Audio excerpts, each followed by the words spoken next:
नमस्कार, स्वागत है आपका हमारे चैनल पर। मैं हूं आपके साथ शिप्रा सैनी। महाराष्ट्र से बड़ी खबर है। शिवसेना के सांसद संजय राउत और उनके परिवार पर ईडी की ताबड़तोड़ छापेमारी लगातार जारी है। शिवसेना के सांसद संजय राउत की पत्नी वर्षा राउत भी अब ईडी की रडार पर आ चुकी है। आपको बता दें, 5 अप्रैल को ईडी ने संजय राउत की 11 करोड़ रुपए की संपत्ति को जब्त किया था। पात्रा चौल भूमि घोटाला मामले में लगातार मुश्किलें शिवसेना के सांसद संजय राउत के साथ साथ अब उनकी पत्नी वर्षा राउत की भी बढ़ रही हैं, क्योंकि इस पूरे घोटाले से उनका भी कनेक्शन सामने आया है। 2010 में अपराध से जुड़ा पैसा वर्षा राउत के पास आया है। ये रकम 83 लाख रुपए थी, जिसने परवीन राउत की पत्नी माधुरी परवीन राउत के जरिए ये पैसा वर्षा राउत को भेजा गया था और इसी पैसे का इस्तेमाल वर्षा राउत ने दादर में फ्लैट खरीदने के लिए किया था।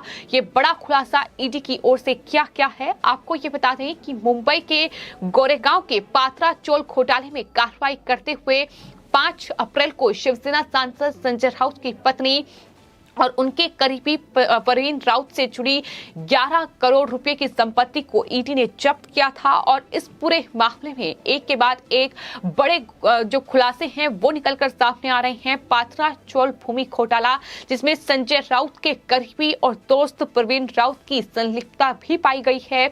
वो गुरु आशीष कंस्ट्रक्शन कंपनी के डायरेक्टर हैं और इसी कंपनी के पास गोरेगांव के पात्रा चौल का पुनर्विकास करने का जिम्मा सौंपा गया था, जिसने अपना काम करने की जगह इस पूरे पुनर्वास में घोटाले को अंजाम दिया है और पैसों का हेरफेर हुआ है, जिसमें अब संजय राउत की पत्नी भी इसी हेरफेर में यानी घोटाले में ईडी की रडार पर आ चुकी है। अगर पूरा पात्रा चोल घोटाला समझा जाए तो आपको बता दें, Maharashtra housing area development authority की 47 एकड़ की जमीन पर 672 किराएदार रहते थे और इन्हीं 672 किराएदारों के पुनर्वास के लिए पात्रा चौल परियोजना के तहत चोल के विकास का काम परवीन राउत की कंपनी को सौंपा गया था।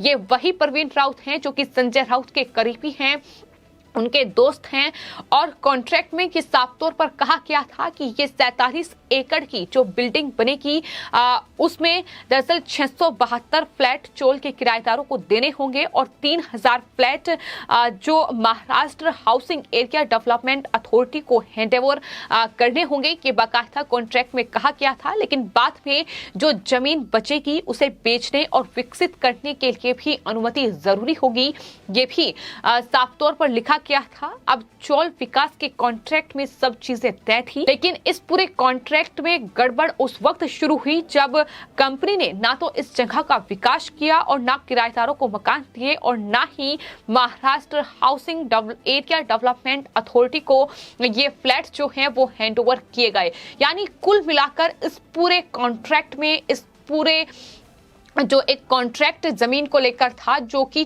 चौल के जो किराएदार हैं उन्हें बाकायदा फ्लैट सौंपने थे, उसमें बहुत बड़ा घोटाला संजय राउत के दोस्त परवीन राउत की कंपनी की ओर से किया गया, जिसमें साफ तौर पर संजय राउत की संलिप्तता भी पाई गई है। यानी किस तरीके से 47 एकड़ की जमीन और उसमें 672 किराएदार और ये 1000 करोड़ रुपए का बड़ा घोटाला। इस पूरे भूमि घोटाले में ही ईडी ने ये जबरदस्त एक्शन लिया है, जिसमें शिवसेना के सांसद संजय राउत की प्रॉपर्टी को जब्त किया गया है। महाराष्ट्र में फिलहाल सियासत गरमाई हुई है, क्योंकि एक तरफ लगातार महाराष्ट्र में जो तमाम महाविकास आघाड़ी सरकार के नेता हैं उन पर ईडी का जबरदस्त एक्शन चल रहा है, तो वहीं शिवसेना के सांसद संजय राउत लगातार बयानबाजी भी कर रहे हैं। इस पूरी कार्रवाई के बाद संजय राउत की ओर से बाकायदा प्रेस कॉन्फ्रेंस की गई, जिसमें उन्होंने ईडी की कार्रवाई को लेकर नाराजगी जाहिर की और कहा कि मैं वो नहीं हूं जो डर जाऊं, मेरी संपत्ति जब्त कर लो, मुझे गोली मार दो, जेल भेज दो। संजय राउत बाला साहेब ठाकरे का चेला है, एक शिवसैनिक है, वो लड़ता रहेगा, सबका पर्दाफाश करेगा।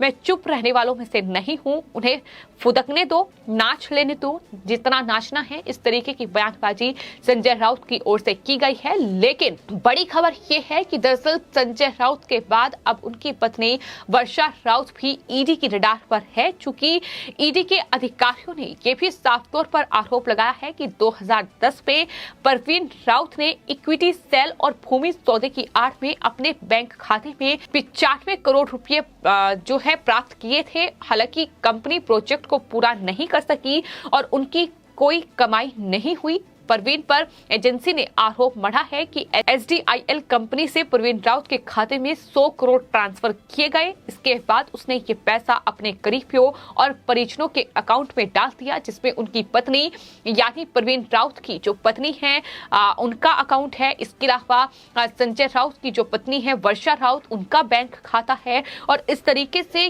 2010 में जो संजय राउत की पत्नी है वर्षा राउत, वो इस पूरे मामले से कहीं ना कहीं जुड़ी। 2010 में इस अपराध से जुड़ा पैसा वर्षा राउत के अकाउंट में आया और ये रकम थी 83 लाख रुपए, जिसने परवीन राउत की पत्नी माधुरी परवीन राउत के जरिए ये पैसा भेजा गया था। और इस पैसे का इस्तेमाल वर्षा राउत ने दादर में फ्लैट खरीदने के लिए किया। जब जांच शुरू हुई तो पता चला कि वर्षा के पास से माधुरी के पास 55 लाख रुपए ट्रांसफर हुए हैं। इसके अलावा और भी ट्रांजैक्शन थी।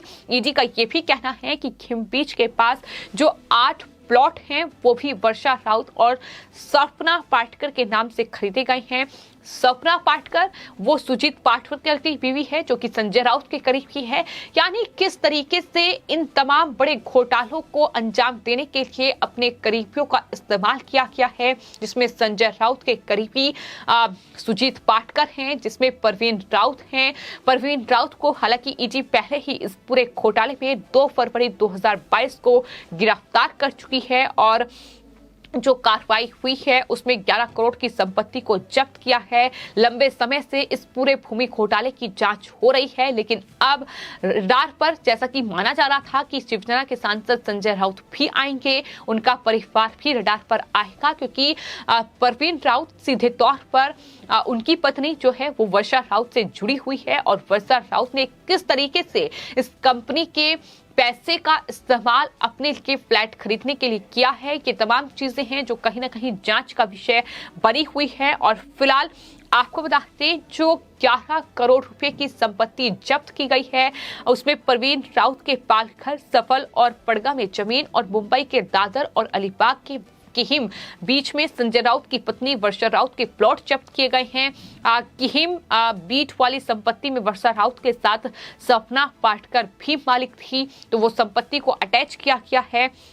तो फिलहाल ये पूरा भूमि घोटाला कनेक्शन है जो सामने आया है और इसी के साथ एक बार फिर महाविकास आघाड़ी सरकार के लिए मुश्किलें बढ़ चुकी हैं, खासतौर पर मुख्यमंत्री उद्धव ठाकरे के लिए, क्योंकि जिस तरीके से ईडी की ये जबरदस्त कार्रवाई महाराष्ट्र में चल रही है, एक के बाद एक बड़े घोटाले उजागर हो रहे हैं और किस तरीके से ये पूरा कहीं ना कहीं खेल खेला गया है। एक तरीके से कह सकते हैं कि चौल में किराएदारों को फ्लैट देने के नाम पर किस तरीके से पूरा खेल ये खेला गया है, उसमें अब संजय राउत फंस चुके हैं और आने वाले वक्त में संजय राउत की गिरफ्तारी भी इस पूरे मामले में हो सकती है। जिस तरीके से ये 11 करोड़ रुपए की संपत्ति को अटैच किया गया है, लेकिन मामला बहुत बड़ा है। लगभग 1000 करोड़ रुपए का ये पूरा घोटाला बताया जा रहा है कि 47 एकड़ जमीन पर 672 किराएदार और उसमें 1000 करोड़ रुपए का ये पूरा घोटाला, जिसमें कुल मिलाकर अब शिवसेना के सांसद संजय राउत बेहद मुश्किल में फंसते नजर आ रहे हैं। तो बता दें कि परवीन राउत को पहले ही गिरफ्तार किया जा चुका है और इस पूरे मामले में हालांकि एफआईआर भी दर्ज हुई थी। मुंबई पुलिस में दायर एफआईआर के आधार पर चालू हुए इस केस पर ईडी ने ये जानकारी दी है कि पीएमएलए के तहत की गई जांच से ये पता चला है कि गुरु आशीष कंस्ट्रक्शन प्राइवेट लिमिटेड के डायरेक्टर होने के नाते परवीन राउत ने पुनर्विकास परियोजना में सक्रिय भूमिका निभाई है और housing development and infrastructure limited के राकेश कुमार वधावन और सारंग वधावन के साथ मिलकर 1000 करोड़ रुपए की भूमि हेरफेर में वो कामयाब रहे हैं। इस दौरान 672 किराएदारों और खरीदारों के हितों को नुकसान पहुंचाया गया है। ईडी ने बयान में यह भी बताया है कि अलग अलग बिल्डरों से 1034 करोड़ पाने के अलावा आरोपियों ने बैंक से भी लोन लिए हैं। यानी इस तरीके से इस पूरे घोटाले को अंजाम दिया गया है और कितना बड़ा ये घोटाला है, अंदाजा इसी बात से लगाया जा सकता है कि दरअसल सिर्फ एमपी यानी शिवसेना के सांसद संजय राउत ही नहीं बल्कि उनके परिवार के सदस्य, उनके करीबी और उनके करीबियों के भी करीबी इस पूरे घोटाले में फंसे हुए हैं। तो कुल मिलाकर पात्रा चौल भूमि घोटाला फिलहाल संजय राउत के लिए मुसीबत का सबब महाराष्ट्र में बन चुका है। आपकी इस पूरे मामले पर क्या राय है, हमें कमेंट बॉक्स में जरूर लिखें और चैनल को सब्सक्राइब करें। धन्यवाद।